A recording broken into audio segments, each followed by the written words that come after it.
ఇది part 2 video of shampoo making. Part 1 ఎవరైనా చూడకుండా ఉంటే ఛానల్లో ఉంది, చూసేయండి. మనం ఓవర్ నైట్ సోక్ చేసుకున్న వాటిని బాయిల్ చేసుకోవాలి. ఇది బాయిల్ అయ్యేటప్పుడు నీమ్ లీవ్స్ అనేవి యాడ్ చేయాలి. నీమ్ లీవ్స్ యాడ్ చేసుకోవడం వల్ల డాండ్రఫ్ అనేది కంట్రోల్ అవుతుంది, స్కాల్ప్ని క్లీన్ చేస్తుంది.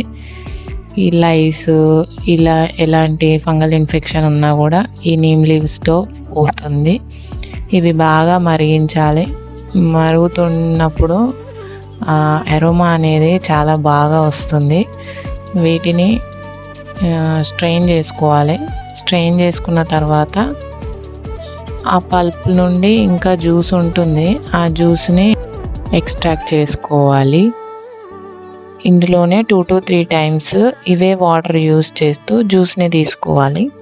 కూల్ వాటర్ అస్సలు యూస్ చేయకూడదు. ఇలా అంతా కూడా తీసిన తర్వాత ఫోమ్ అనేది ఫామ్ అవుతుంది జ్యూస్లో. ఇలా ఫోమ్ ఫామ్ అవుతుంది. ఈ ఫోమ్ అంతా సెటిల్ అవ్వడానికి ఓవర్ నైట్ పడుతుంది. ఓవర్ నైట్ పక్కకు పెట్టేస్తే జ్యూస్ అనేది మాత్రమే ఉంటుంది, ఫోమ్ అంతా సెటిల్ అవుతుంది.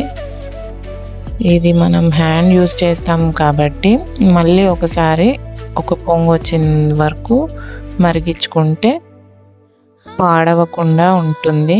తర్వాత స్ట్రెయిన్ చేసుకోవాలి. మళ్ళీ ఒకసారి స్ట్రెయిన్ చేసుకోవాలి. ఇందులో ఎటువంటి కెమికల్స్ యాడ్ చేయను కాబట్టి మామూలుగా ఫోమింగ్ వస్తుంది, కానీ ఫోమింగ్ అనేది ఎక్కువగా రాదు. అంటే మనం ఈ షాంపూస్ యూస్ చేస్తే ఫోమ్ వచ్చేలా ఈ షాంపూ అయితే ఫోమ్ రాదు. ఇందులో ఫోమింగ్ కోసం SLS అని చాలా కెమికల్స్ అనేవి యాడ్ చేస్తారు. నేను న్యాచురల్గానే యూస్ చేస్తాను, ఇలానే సెల్ చేస్తాను. మీకు కూడా ఇలా షాంపూ కావాలి అనుకుంటే DM చేయండి, నేను డీటెయిల్స్ అనేవి చెప్తాను. మీకు ఎంత కావాలో అంత కొద్ది అమౌంట్లో తీసుకొని అందులో వాటర్తో డైల్యూట్ చేసుకోవాలి. ఇలా డైల్యూట్ చేసుకొని ఇది డైరెక్ట్ స్కాల్ప్కి అప్లై చేసుకోవాలి. ఫోమింగ్ అయితే రాదు, మనం వేరే షాంపూస్లా యూస్ చేసినట్టు ఫోమింగ్ అయితే రాదు, కానీ స్కాల్ప్ అనేది ఫుల్గా క్లీన్ అవుతుంది.